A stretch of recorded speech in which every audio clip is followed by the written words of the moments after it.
अस्सलाम वालेकुम, welcome to another video of chemistry. Previous lecture में हमने बेसिक डेफिनेशंस को स्टडी किया। आज हम एक और बेसिक डेफिनेशन के साथ हाजिर हैं, वो है केमिकल स्पीशीज से रिलेटेड। आज हम केमिकल स्पीशीज से उसकी टाइप्स के बारे में डिस्कस करेंगे। सबसे पहले आ जाते हैं केमिकल स्पीशी बेसिकली है क्या। केमिस्ट्री हम कहते हैं कि वो सब्जेक्ट है जिसमें केमिकल रिएक्शन टेक प्लेस करते हैं, तो वो स्पीशीज जो कि केमिकल रिएक्शन में हिस्सा लेंगी तो उनको हम कहते हैं chemical species. Chemical mean chemistry से रिलेटेड। अब हमारे पास केमिकल स्पीशीज की 3 टाइप्स हैं। वन है ions, second one is molecular ions and third one is free radicals. इसमें आज की जो वीडियो है इसमें हम आयंस और उसकी टाइप्स के बारे में डिस्कशन करेंगे और इंशाल्लाह मॉलिक्यूलर आयंस और फ्री रेडिकल्स जो है वो नेक्स्ट पार्ट में हम डिस्कस करेंगे। तो पहला पार्ट है आयंस। आयंस क्या है? आयंस को समझने के लिए हमें पहले ये पता होना चाहिए कि बेसिकली एटम क्या है। एटम जो है वो स्मॉलेस्ट पार्टिकल है और उसके 3 सब एटॉमिक पार्टिकल्स हैं, proton, electron and neutron. Atoms जो है वो न्यूट्रल होता है। क्यों? क्योंकि नंबर ऑफ प्रोटॉन और नंबर ऑफ इलेक्ट्रॉन आपस में इक्वल होते हैं, जो कि एक दूसरे का कैंसिल कर देते हैं इफेक्ट, क्योंकि इलेक्ट्रॉन नेगेटिवली चार्ज है जबकि प्रोटॉन जो है वो पॉजिटिवली चार्ज है। तो एज अ होल एटम जो है वो न्यूट्रल होता है। लेकिन जब एटम एक इलेक्ट्रॉन या प्रोटॉन लूज करता है या गेन करता है बेसिकली इलेक्ट्रॉन को, तो क्या होता है, जो इलेक्ट्रॉन प्रोटॉन का इक्वल वाला बैलेंस है वो डिस्टर्ब हो जाता है, जिसकी वजह से जो स्पीशी बनती है उसको हम कहते हैं आयन।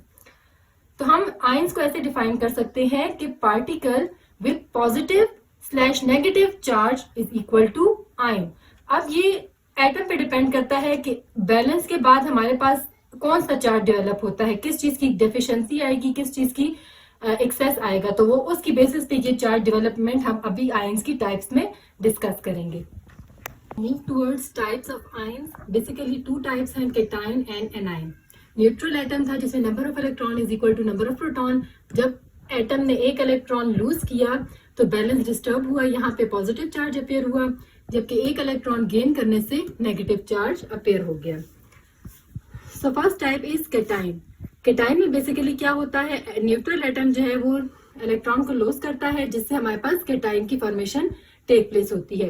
केटाइन में क्या होता है, number of electron less than number of proton, क्योंकि एक इलेक्ट्रॉन लूज करने से जो बैलेंस था, इक्वलिटी थी, वो डिस्टर्ब हो गई और यहाँ पे डोमिनेंट क्या हो गया, पॉजिटिव चार्ज प्रोटॉन, क्योंकि पॉजिटिवली चार्ज होता है तो वो आपके पास एक लॉस से पॉजिटिव चार्ज एटम के ऊपर अपेयर हो जाता है। ये हमारे पास जनरल फॉर्म है। एग्जांपल में एटम ने जब लॉस किया एक इलेक्ट्रॉन को तो उसके ऊपर क्या आ गया, पॉजिटिव चार्ज आ गया। फॉर एग्जांपल हाइड्रोजन एटम था, उसके आउटर मोस्ट इलेक्ट्रॉन से आउटर मोस्ट शेल से एक इलेक्ट्रॉन लॉस होने से क्या हुआ, हाइड्रोजन के ऊपर डेफिशिएंसी की वजह से एक पॉजिटिव चार्ज अपेयर हो गया। Move towards the second type of ion which is A9. A9 basically कब फॉर्म होता है, जब एटम जो है वो इलेक्ट्रॉन गेन करता है तो आपके पास इलेक्ट्रॉन आउटर शेल में ज्यादा हो जाते हैं बनिस्बत नंबर ऑफ प्रोटॉन के, तो आपके पास नेगेटिव चार्ज एटम पे अपेयर होता है, जिससे बनता है एनाइन। एनाइन के केस में क्या होगा, नंबर ऑफ इलेक्ट्रॉन्स जो है वो डोमिनेंट होंगे, इंक्रीज होंगे इन बनिस्बत नंबर ऑफ प्रोटॉन्स के। फॉर एग्जाम्पल जनरल फॉर्म क्या है, एटम ने 1 इलेक्ट्रॉन गेन किया तो हमारे पास एटम पे नेगेटिव चार्ज अपेयर हो गया। फॉर एग्जाम्पल फ्लोरीन था, उसके आउटर मोस्ट शेल में एक इलेक्ट्रॉन ऐड करने से फ्लोरीन के ऊपर एक इलेक्ट्रॉन बनिस्बत नॉर्मल के इंक्रीज हो गया, जो कि -1 की फॉर्म में अपेयर हो गया। सिमिलरली क्लोरीन ने एक इलेक्ट्रॉन गेन किया अपने आउटर मोस्ट शेल में, जिसकी वजह से क्लोरीन के ऊपर -1 का चार्ज अपेयर हो गया। इंशाल्लाह जो केमिकल स्पीशीज की 2 टाइप्स है, molecular ions and free radicals, तो वो हम इंशाल्लाह नेक्स्ट वीडियो में डिस्कस करेंगे। तब तक के लिए अल्लाह हाफिज।